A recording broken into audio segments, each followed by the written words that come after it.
Hello, everybody. Welcome to the February 19th Virtual Roundtable with Idaho Commerce. Today we have Irene Gonzales and Christy Bain from SBA here to give you an overview of some of their programs. And before we get started with all of that, Megan Ronk will be giving a legislative update. And I guess with that, there you go. Well, hello, everyone. This is Megan Ronk, and I'm here with the Department of Commerce. I'm our Chief Operating Officer and also manage our legislative affairs this time of year. And just to give you an update, obviously there's, I'm sure as you look at things happening in the media and you've kind of tracked some of the discussions that have been happening in the legislature, you've certainly seen that there's a number of high-profile issues that are being contemplated and discussed right now, everything from transportation funding, which is obviously critical for all of us as we work with companies and trying to get their goods and services to their end destination, but also education and workforce development have been important topics of discussion this legislative session as well. And so we've tried to work with various legislators in providing information and monitoring those discussions, and obviously too on tax policy. So there's a number of ideas floating around out there and still much to do in terms of getting consensus and trying to move specific legislation forward. But one of the pieces of legislation that we've been working on specifically through the Department of Commerce that I thought would be helpful for you all to be aware of is many of you I know have leverage the current county property tax abatement statute that is on the books.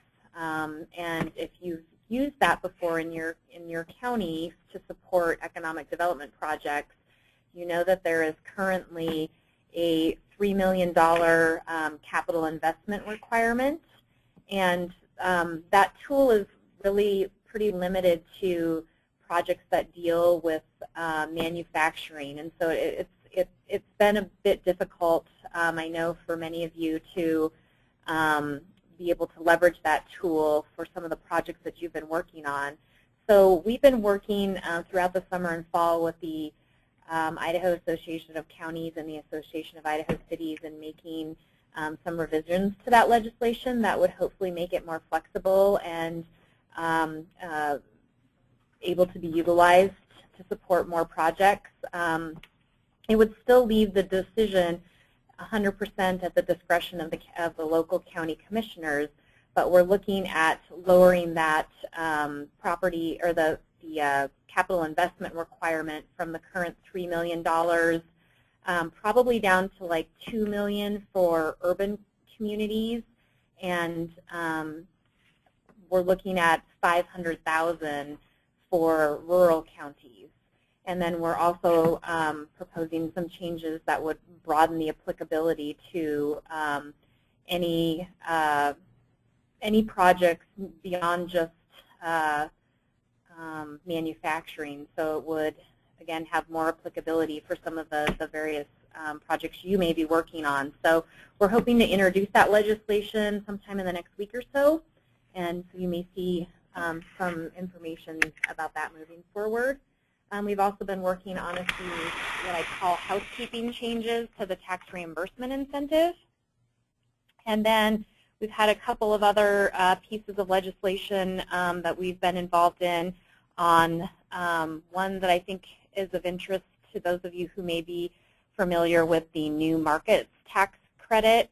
There's a coalition of folks throughout the state that are looking to try to establish a state program, and so we're kind of working through some of the details and seeing if we can get some traction and interest on that. So, so those are kind of the high points. Again, lots still being discussed and decided upon, and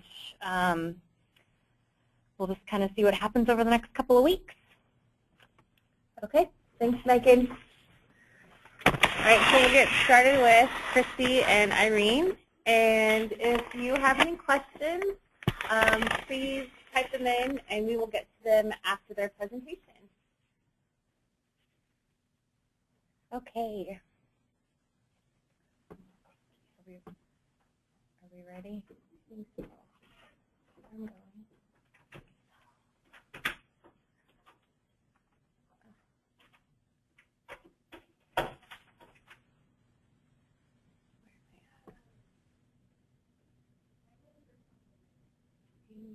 There we go. Okay. Yeah. Great. Good afternoon, everybody. I'm Christy Bain with the Small Business Administration, and I'm going to go over some of our programs and services with you, and then I'm going to hand it over to Irene Gonzales, and she'll finish it up.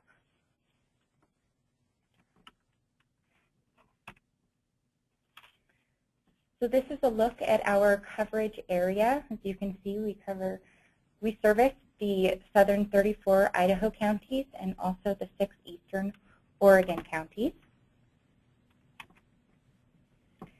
Our target businesses are small businesses, and you might be asking yourself, well, okay, that's great, but what is a small business? So for the SBA, we're looking for someone who's organized as for-profit. They must have a place of business in the U.S. They must also be independently owned and operated with a net worth of less than $15 million and a net income of less than $5 million.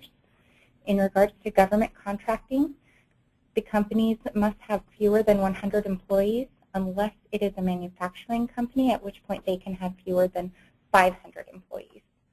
And then you must also have a revenue of less than $7 million on a 3-year average. The SBA offers access to capital, contracting, and counseling. Our counseling is through our resource partners, SCORE, the Small Business Development Center, and also the Women's Business Center. Our access to capital is through our loan guarantee programs, and we also offer our exporting assistance. And then our federal contracting is excellent for small businesses as well. The Idaho Small Business Development Center is one of our resource partners.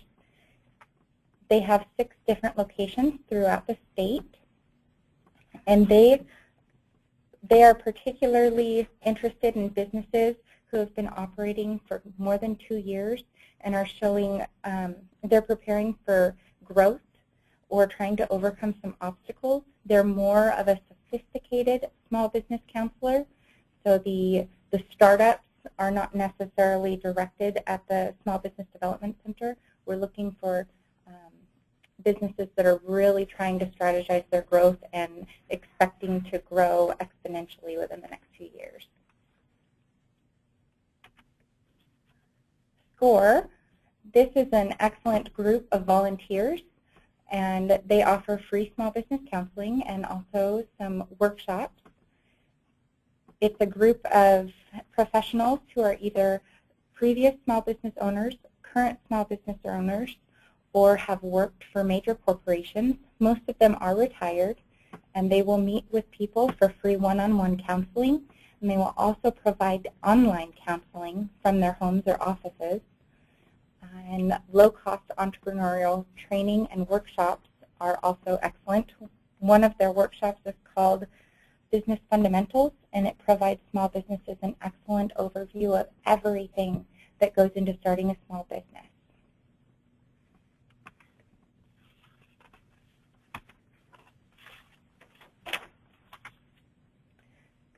The Idaho Women's Business Center covers 5 counties. You can see here it's Ada, Canyon, Gem, Payette, and Elmore. Their focus is primarily on socially and economically disadvantaged business owners. An example of this would be women and then also minorities. They do service males. 30% of their clientele are men, so it's not just limited to women. They provide excellent free business counseling. They do have a one-time annual fee of, they have an annual fee of $60, but after that, all of the counseling and the workshops are included. They offer business plan training and creation, and also some excellent workshops regarding sales and operations strategy. And they're also partnered with Meta, and they can provide some micro loans for small businesses looking for assistance there as well.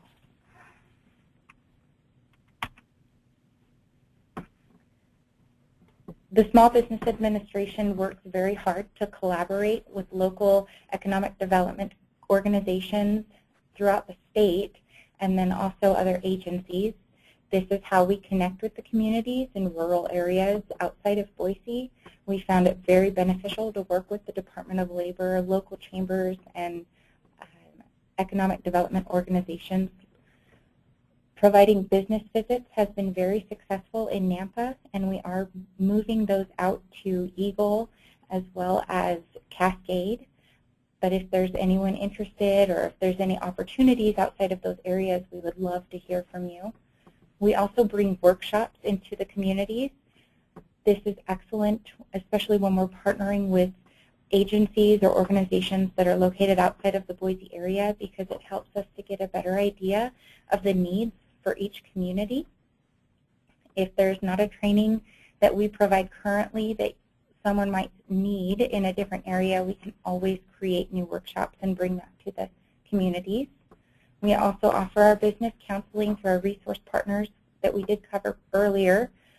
A benefit here is our resource partners are located throughout the state, so we can bring this counseling to different locations.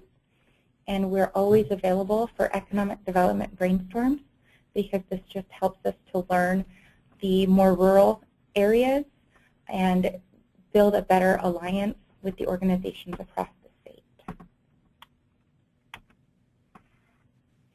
This is an example of some of the workshops that we currently offer.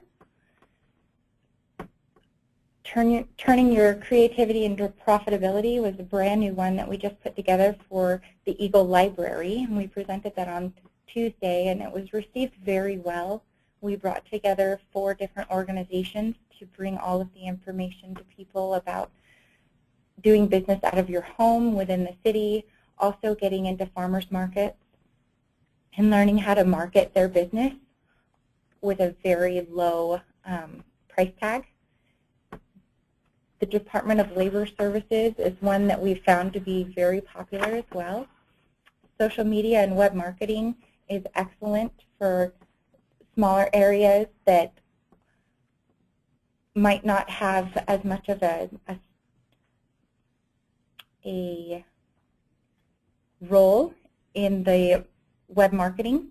We can come in and show people how to use social media platforms such as Facebook, Twitter, LinkedIn, and Pinterest, and use those to market their business and grow their visibility. And then financing your small business and business basics are very, very popular.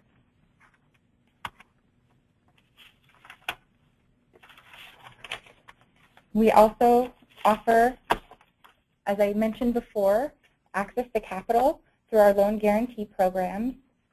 What we're doing is mitigating the loss to the lender and offering the borrower better terms and rates. We can guarantee up to 85% of a loan. If it's exporting, that can be even greater at 90%, and then our guarantees will go as low as 50% for the express loans. The benefits, as I mentioned, we are reducing the risk for the lenders, and we're also increasing the liquidity. And the borrower benefits is we're allowing a borrower access to funds that they may otherwise not have been eligible for, and oftentimes we're offering them better terms and rates. A quick summary of our SBA loan programs. The 7A and the 504 are definitely the most utilized. The 7A program is used for normal commercial term loans. The Express, as you can see on just below the 7A, that can either be a term loan or a line of credit. It is easier to process, which is why they call it the Express loan. The major difference there is if you apply for an Express loan that is a term loan, it can only be guaranteed up to 50% of the loan. The SBA Express, Export Express, and also PAP lines are, they can be lines of credit. And the benefit there is that the financing is available for you when you need it. So you can, when you need it, you can access it, and then you can immediately pay it back. Again, those are only guaranteed up to 50% of the borrowed amount. The 504 loan is used mostly for real estate and fixed equipment. There is a minimum borrower injection, and that starts at 10%, but it can be as high as 20%. And as you can see with the little pie chart there, the borrower and the CDC will supply 50%, and then just a traditional loan from a lender will provide the other 50%. So depending on the borrower's injection, whether it's 10, 15, or 20%, the CDC, Certified Development Company, will provide the other 30 to 40%, and 100% of that is backed by the SBA. So everything that the CDC does finance, it will be guaranteed.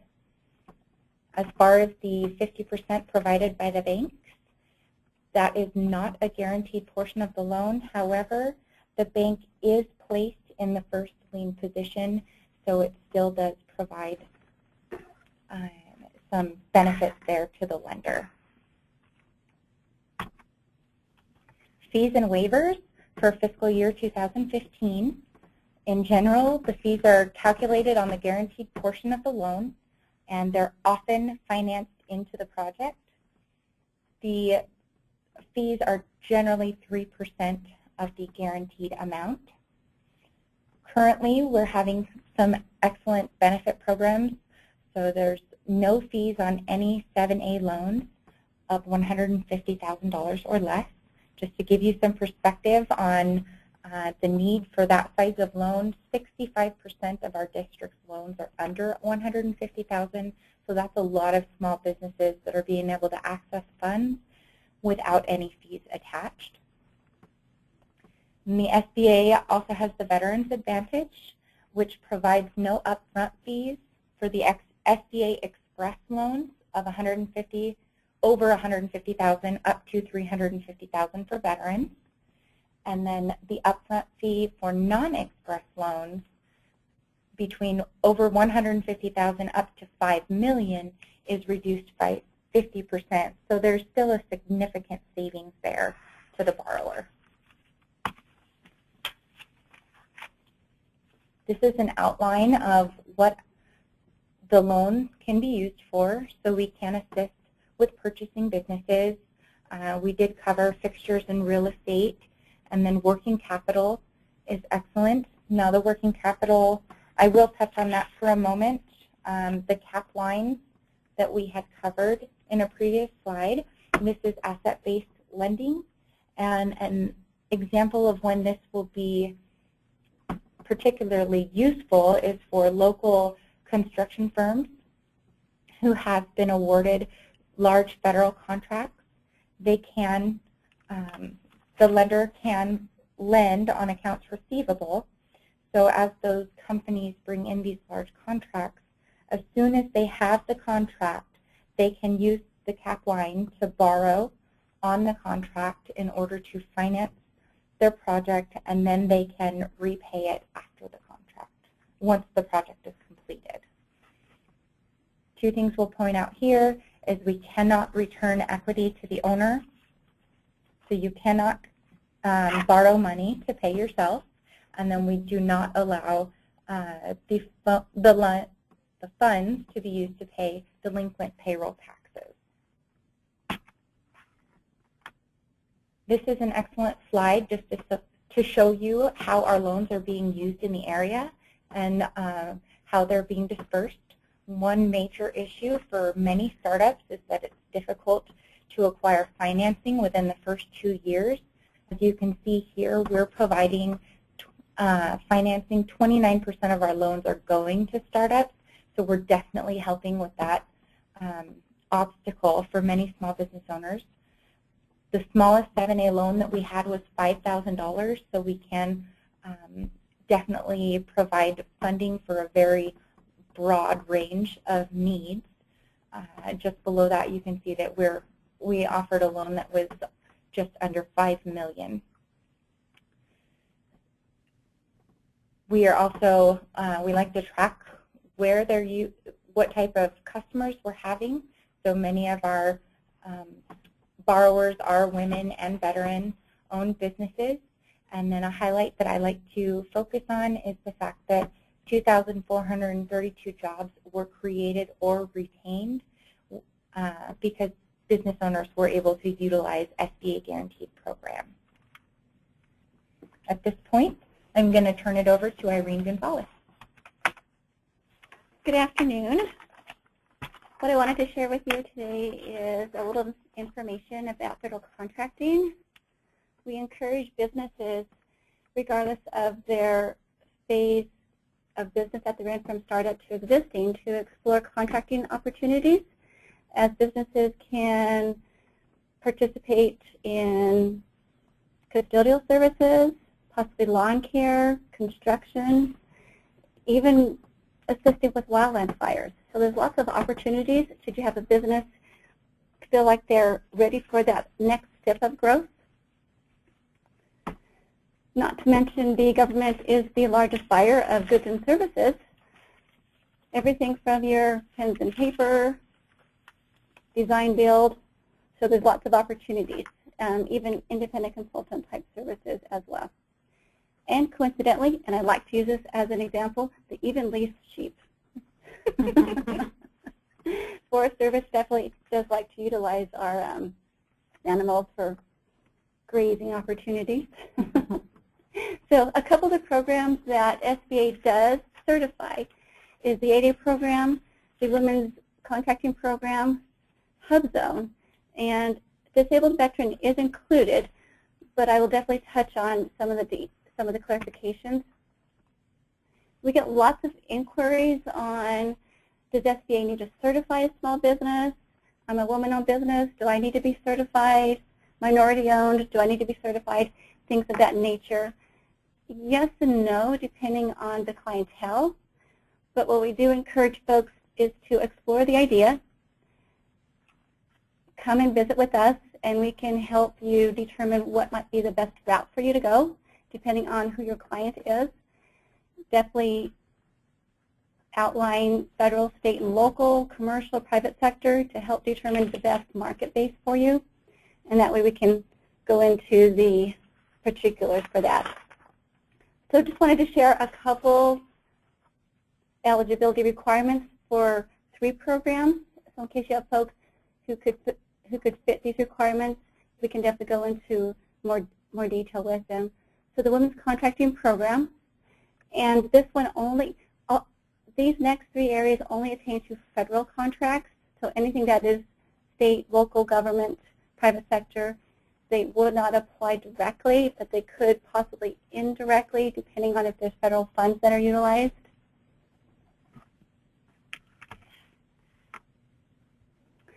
So the Women's Contracting Program, there is also a availability for economically disadvantaged businesses as well. They do pertain to particular industries, which we can definitely outline those, and there's websites that were shared prior to on the earlier slide where they can go and look at the different industry codes to determine eligibility. But essentially, we are looking at least 51% directly owned. The woman must manage day-to-day operations. We do look at highest position, full-time duration as far as spending not necessarily half-time, but she does need to devote full-time operations to the business. And there is no length of time like with some of our programs. It does require that you be in business for at least 2 years. So we do have a lot of inquiries with regards to the women's program.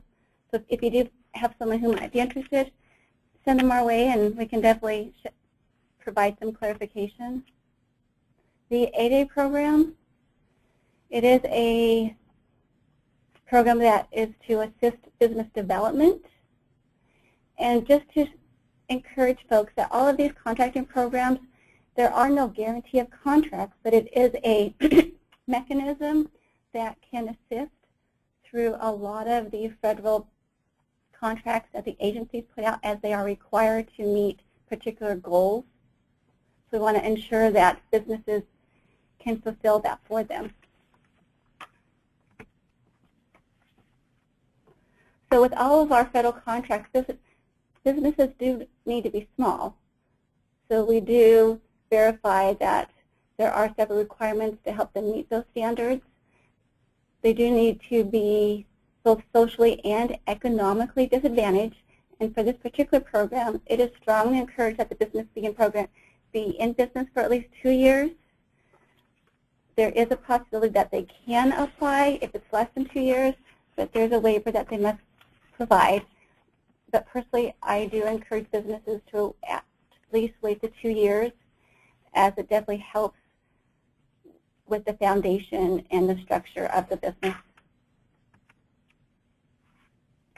This slide does identify those socially disadvantaged groups, those that are not part of the groups. Women would be considered in this category, and possibly those that could have a physical disability. They can definitely apply. Just a little bit more paperwork to determine what the disadvantaged status is. And we can definitely help with that process as well. There is also an economically disadvantaged criteria. So we do determine net worth. We look at income and assets. So we do make sure that the individual claiming disadvantage is also meeting economic criteria as well. Now the HUBZone program, this is not based by an individual status. This is distinctly where the business is located. And so our agency does not determine where the HUBZones are. However, the criteria is based on either the high unemployment or the low per capita income based on the state's average. And so when the census was just completed, then the HUBZone areas change. Typically maybe once a year. When the unemployment changes, then that can change as well. And so unfortunately a business can come in and out of a HUBZone status. So unfortunately our state has lost several HUBZone areas, but we do encourage folks to continue applying to the program. This map does show in the dark blue area, those that are the qualified areas. Everything in gray, unfortunately, is not. All Indian reservations are automatically eligible. And those that are in like a light blue color have been redesignated, so they are going to come out of eligibility. Most of our areas are up in the Panhandle, and then in the McCall area, and then there's a section over in eastern Idaho. Now there is what we refer to as a census tract, which means that portions of the county are also eligible, but the best way to determine would be to go to the link that's on the slide and put the address in, and it will let you know if that business meets the eligibility requirements. Basic requirements to be eligible for the program: again, small business, U.S. citizens, but the two main criteria: office must be located in a HUBZone, and then 35% of the employees must also reside in a HUBZone. So there are some benefits. This particular program does have a 3% goal to federal agencies to utilize HUBZones, and this is an area where federal agencies do have a hard time meeting, so we are always encouraging businesses to apply. And then to finish our presentation, wanted to share there's lots of resources, and to encourage those in your communities to go onto our website, both the national site, our local Boise site, and because our area does cover 6 counties in eastern Oregon, we do also share Oregon information as well. And both of the 3 resources have some excellent information from sample business plans, templates, lots of good tutorials, lots of good YouTube videos, great information. I also do want to share that currently we are assisting with workshops that are going on throughout the state. I was just in Pocatello yesterday, and we were providing a workshop on high-tech businesses. So we do focus on a lot of sectors, different industries. Right now we've got some folks that are going around the state providing Contracting 101 to assist people with getting signed up, maneuvering through all the databases and understanding federal contracting, and we work really closely with Department of Transportation and also Department of Commerce. And then we work with all federal agencies to help them understand all the facets of working with specific agencies like the Forest Service, Bureau of Land Management. And then there are some workshops as far as women's conferences, Boise at the end of February, and then also Twin Falls and Pocatello in April. So if there's anything we can do within your communities, let us know. We would love to bring some diversity and possibly brainstorm and bring some new ideas. And we've completed our presentation, so if there's any questions, we'd be more than happy to answer them for you.